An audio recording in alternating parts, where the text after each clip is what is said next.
Okay, the people who watch this show don't necessarily realize there's a substantial business behind the CNBC Africa channel. It's called ABN.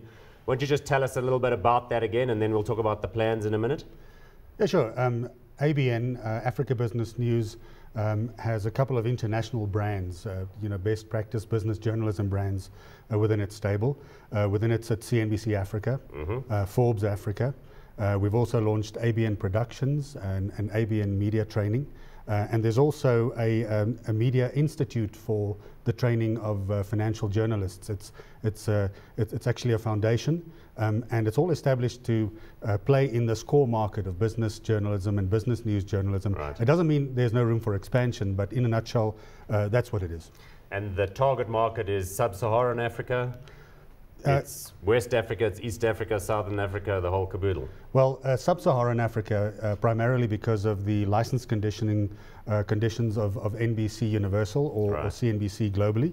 The fact that sub-Saharan Africa is a widely unserviced market as far as financial and business news is concerned. So the brands that we've established, CNBC Africa and Forbes Africa currently, and ABN Digital, the online version, looks at extracting business news from those markets, because the hard-breaking and fresh, newsworthy, to-the-minute news bulletins or news inserts or stories that come from those markets are really not accessed anywhere else in the world. We're a world leader in that regard.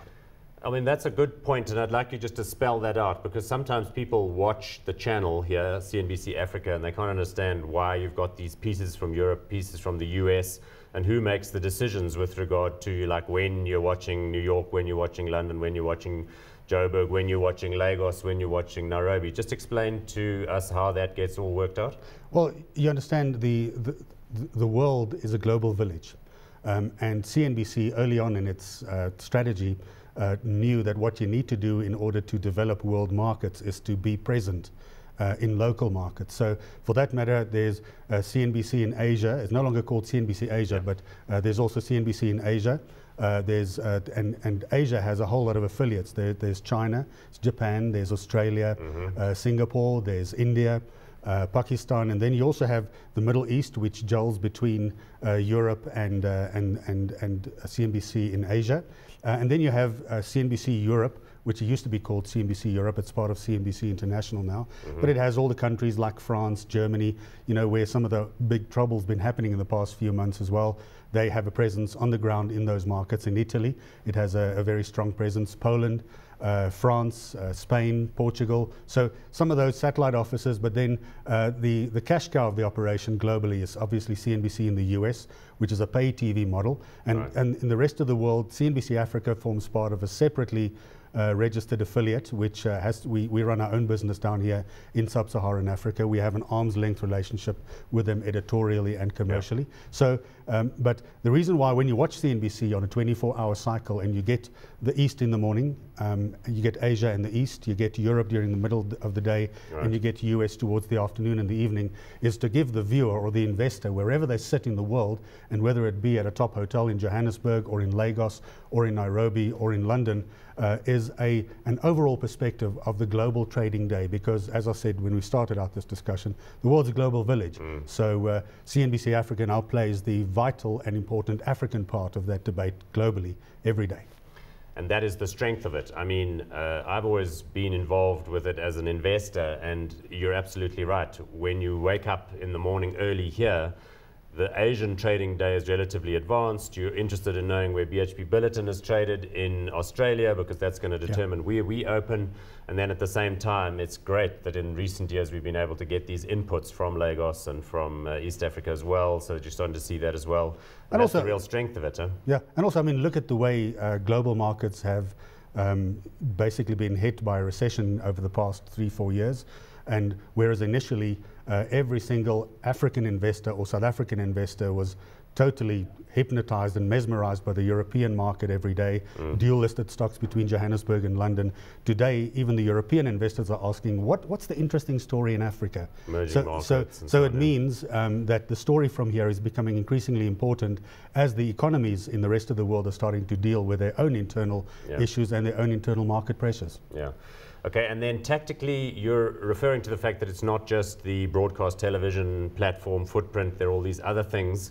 I mean, obviously, you're mindful that there's this ongoing evolution, the web and higher speed bandwidth is becoming an option, so people are starting to look at it, and you're addressing that through the ABN digital platform. And I guess what you're insinuating is that in time there could be some sort of more blurring and merging of those. Well, already, you know, there are these international studies coming out saying, by the way, I attended an Africa Media Leadership Forum late last year in Tunisia, in Northern Africa, and a statement was made that the last newspaper in Africa will be printed in 2037.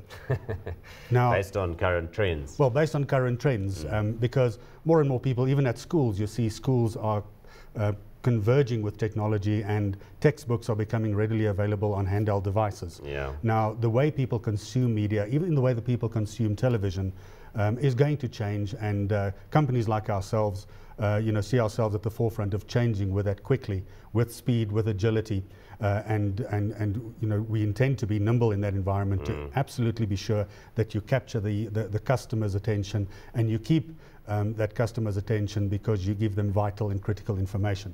Whether it's in broadcasting, whether it's in radio, whether it's in in print, or whether it's in online, the fact that we are content makers is not going to change. Where people use that, whether it's on a mobile device, whether it's on a cell phone, or whether it's on any other platform, is for the consumer to decide. What you need to do is make sure that the information is relevant to them all the time.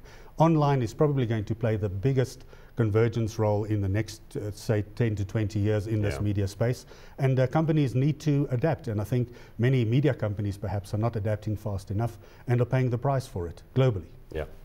Okay, and then we're running out of time. I like these topics, but we're going to get short of time. I mean, in West Africa, the Lagos presence, I understand, is going to get bigger, because I get so many questions for the show from guys up there asking me questions about that market. It's kind of like clear that they're searching for more of the sort of magazine type show thing. You're going to be addressing that need in the forthcoming months? Yeah, I mean, you know, West Africa is no doubt a growth area for our business. It's also an area where there seems to be a healthy relationship between the commercial activity in that environment and media spend. Yeah. It's not been affected as in many other parts of not only Africa but in the rest of the world. There's a very active drive to create knowledge and also to get information to customers and to consumers. And in the business news environment, we find it very active. But there's also there's the change in television and broadcasting regulation in Africa as in the rest of the world.